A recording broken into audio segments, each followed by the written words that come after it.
like low float nairs or low float like up airs or just even like an up throw, and then Rongunshu just gets to go to party like off of that starter. Like that's the world is your oyster from that point on. Oh, yeah, there's no doubles, dude. Just confirming off these opportunities your teammates give you so important as we're getting into the first game of winners quarters here.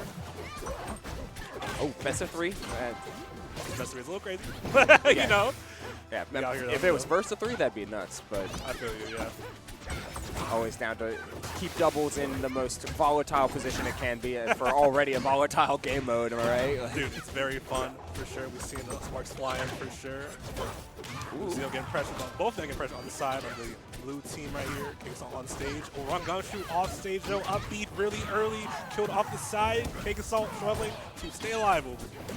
Yeah, it's getting a little tough out here. 'Cause what blue team is doing so effectively is just like playing divide and conquer. It's like Yes. passing back and forth is going to be so much more beneficial, generally speaking, for green team. So Pikmon's goal just seems time and time again, it's like I'm going to maximize Edolus's potential to rob you and play off stage. Just play close to ledge and maximize it from that with between Edolus's crazy distance on back throw and then just like up throw or forward throw forward air, keeping things separate between green team, never lets it get too far out of hand. Then you can get to play into your scrambles. 100%, dude. Edel's such a good character for that too, as well. Just great stock take. You see Pikmon already at 132%. They get edge guarded here by Rongunshu, but misses the down strong here on stage.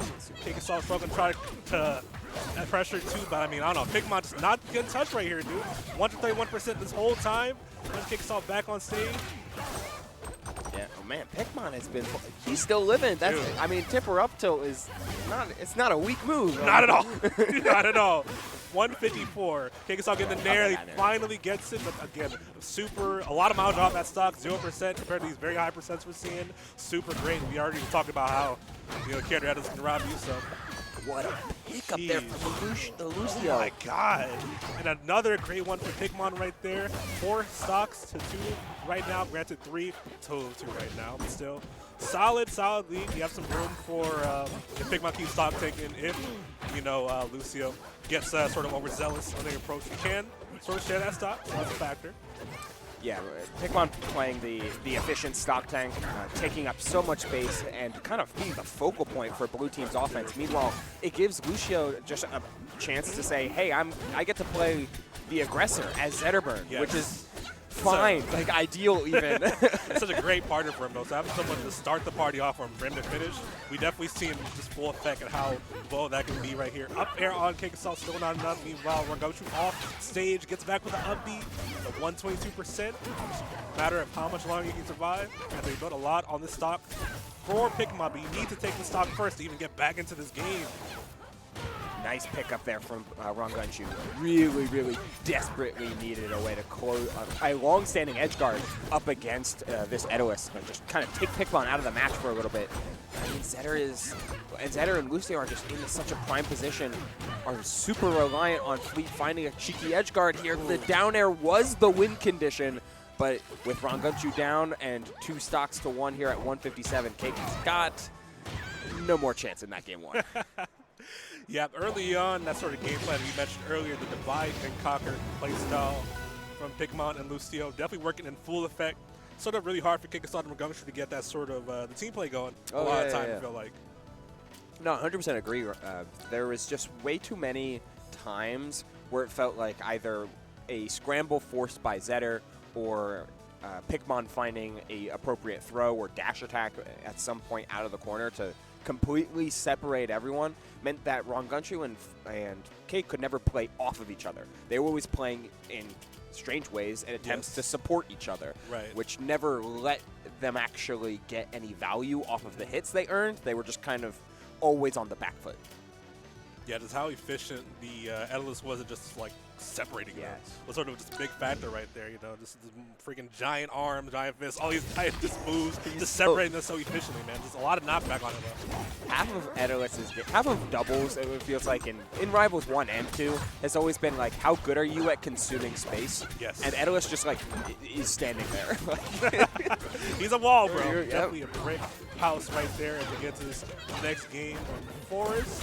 Rongunshu already off stage, a lot of pressure on both sides. Confirmed on CakeAssault, 75%. Wow. Very great damage and held the ledge against Rongunshu. That's a pretty early shift, as well as CakeAssault dying. Dude, what is going on? That was the fastest ledge grab I have ever seen a bear move. Like, it was the speediest way just to steal that ledge right from out from under Rongunshu, and then Lucio playing to the advantage of, having appropriate anti-airs and solid confirm game up against Fleet.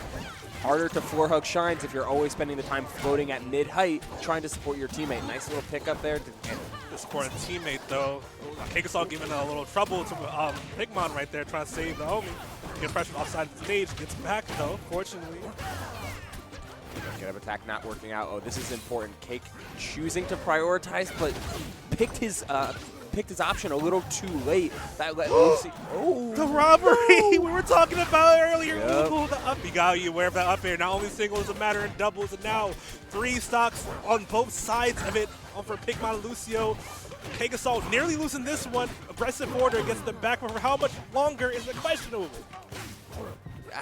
And I don't really have an answer for you. Even Lucio has been finding like consistent ways to make it back. Finally, it takes both sides of Green Team to take the first stock on a Zetter that, in theory, should be getting edge guarded every other time. It's been super, super rough. The survivability on Lucio and the sheer output that this Pikmon has on this Edoist has been detrimental to Green Team, and that output rears its head yet again. You get the revenge stock, but 3 stocks to 2, it's been tough.